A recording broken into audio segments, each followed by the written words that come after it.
اس دنیا میں انسانوں کے درمیان رہتے ہوئے طرح طرح کے معاملات پیش آتے ہیں۔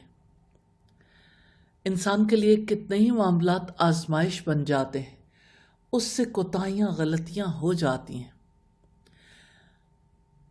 لیکن وہ مومن جو اللہ تعالیٰ سے محبت کرتا ہے اور اللہ تعالیٰ کا ساتھ چاہتا ہے اور اس کے لیے کوشش کرتا ہے، تو جب اس کے ساتھ کوئی سرکشی کا رویہ اختیار کرے، جب وہ مسجد میں جاتا ہے، اللہ تعالیٰ کے آگے سجدہ کرتا ہے، اسے یاد آ جاتا ہے میں تو ایک عاجز بندہ ہوں، میرے لیے تو سرکشی درست نہیں، یہ احساس اسے مجبور کرتا ہے کہ وہ سرکشی کو چھوڑ دے۔ اسی طرح سے اب دیکھیے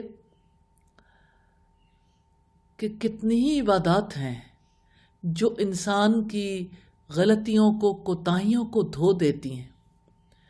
جیسے انسان کے جسم پر پسینہ آ جائے، میل لگ جائے، جب وہ غسل کرتا ہے تو دوبارہ پاک ہو جاتا ہے، ایسے ہی انسان اپنے رب کے بارے میں سوچتا ہے، اسے جب رب یاد آتا ہے، اسے جب رب کے مقابلے میں اپنی عاجزی یاد آتی ہے، تو وہ بھی اس معرفت کے احساس کے تحت پاک ہو جاتا ہے۔ مثال کے طور پر اسلام کا نظام عبادات ہے۔ عبادت کیا ہے؟ اللہ تعالیٰ کے آگے حاضر ہونا، اس کی پرستش، پوجا، عبادت، غلامی، بندگی، اطاعت۔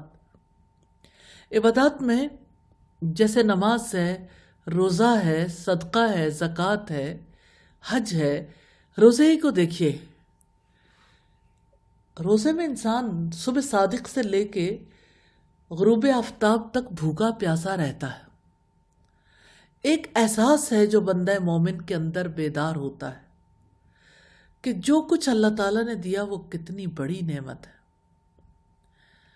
اگر اس نے اس سے پہلے احسان فراموشی کا رویہ اختیار کیا تھا، تو جب اللہ تعالیٰ کو وہ محسوس کرتا ہے، اعتراف کرتا ہے، تو احسان مندی کے طریقے کو اختیار کر لیتا ہے۔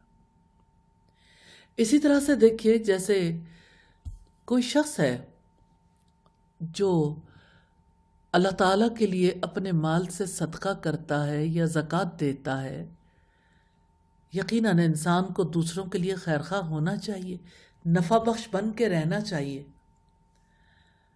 لیکن اب دیکھیے کہ کس طرح سے دوسروں کی خیرخواہی کی وجہ سے وہ بدخواہی سے بچ جاتا ہے۔ اگر اس کے طرز عمل سے کسی کو نقصان پہنچ رہا تھا، اب صدقہ کرنے سے، زکوٰۃ دینے سے وہ خود سوچنے لگتا ہے کہ میں دوسروں کے لیے مفید بن کر ہی زندگی گزاروں۔ اللہ تعالیٰ کے ساتھ رہنا گویا ایک مومن کو ہر طرح کا نفع دیتا ہے۔ یہ ایک روحانی غسل ہے۔ اس احساس کے تحت کیسے مومن پاک ہوتا رہتا ہے، یہاں تک کہ اللہ تعالیٰ اسے جنت تک پہنچا دیتے ہیں۔ سچی بات یہ ہے، نبی صلی اللہ علیہ وسلم نے فرمایا، سیدنا حذیفہ رضی اللہ تعالیٰ عنہ کہتے ہیں، میں نے اللہ کے رسول صلی اللہ علیہ وسلم کو فرماتے ہوئے سنا، آدمی اپنے گھر میں، اپنے مال میں اور اپنے پڑوسی کے ساتھ جو غلطیاں کرتا ہے، نماز، روزہ اور صدقہ اس کا کفارہ بن جاتے ہیں۔ یہ بخاری کی کتاب الصوم کی روایت ہے۔